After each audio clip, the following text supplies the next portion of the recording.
Jerome Luai is tonight ready to make a dramatic return to Origin, arriving in camp this evening to replace Mitchell Moses. Moses was ruled out of Game 2 today after suffering a calf injury at training. Moving well at training this morning, a compression bandage on his calf, the only clue Mitch Moses may have an issue in his immediate future. The media had been kicked out of training and were none the wiser until team manager Frank Panisi made a surprise appearance at a press conference. Unfortunately, Mitch Moses suffered a calf strain this afternoon this morning at training, about 20 minutes into the session, just taken down a short side. He's been ruled out of State of Origin 2. Reece Robson was next to Moses when the injury occurred. Obviously very disappointing to see Mitch go down and limp off the field like he did, and obviously formed a brotherhood here in the Blues, and to see one of your brothers go down out there at training is definitely heartbreaking. If the Blues are rich in one position, it's 5'8". Who's in? Jerome will come in. He's won 4 grand finals and he won the Origin series last year, so I think everyone will have a lot of confidence and a lot of faith in him. I've done the work, I've been here before, I know what it takes, and we've got a good squad, so just need to do my job. Leaving Luai out of his original team was Daly's toughest decision. He handled it with such class, and he said that if I needed him, he'd be ready to go. So when I rang him, he said, "Sweet, I'm ready to go." So that filled me with confidence. Last night, Jacob Kiraz was rushed into the squad to cover for Brian To'o. Happy to help the Blues out, man? Yeah, it's good.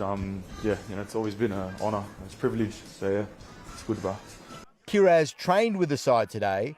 To'o was doing rehab on his hamstring at training. He's still in significant doubt. Brian, yeah, he's okay. If anything changes, it would be on Saturday because you want to make sure he has a really good hit out. In Leura, Danny Weidler, 9 News. The axing of Daly Cherry Evans has been a reality check for all Maroons players. New captain Cameron Munster fearing he could have been on the chopping block instead of Queensland's long-serving skipper. A spy controversy in Queensland camp? No, just a couple of nosy New South Wales supporters moved on by security for watching the Maroons train. He must have done a pretty good job keeping them away. For the first time in 7 years, Cameron Munster won't have Daly Cherry Evans to lean on when the going gets tough.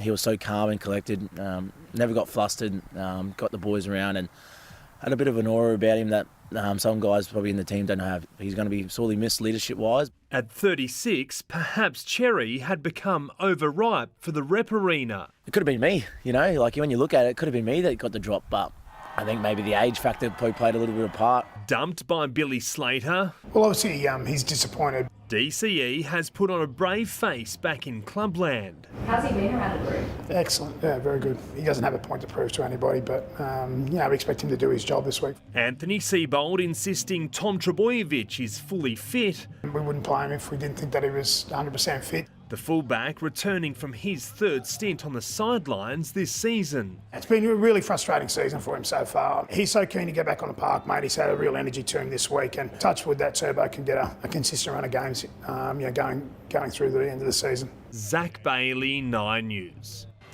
Well, local pride is on the line tonight when the Sharks host the Dragons in a Thursday night footy derby. Danica Mason joins us from Shark Park. And Danica, both teams looking to bounce back from heavy defeats. Yes, that's exactly right. Good evening to you, James. Andrew Johns alongside me too. Looking forward to this showdown. We love a local rivalry as well. But for the Cronulla Sharks, a bad loss last week to the Warriors. How do they bounce back here tonight? I think they've got to win the effort areas. Last week, every bomb that went up, the Warriors got it. Any ball on the ground, the Warriors got it.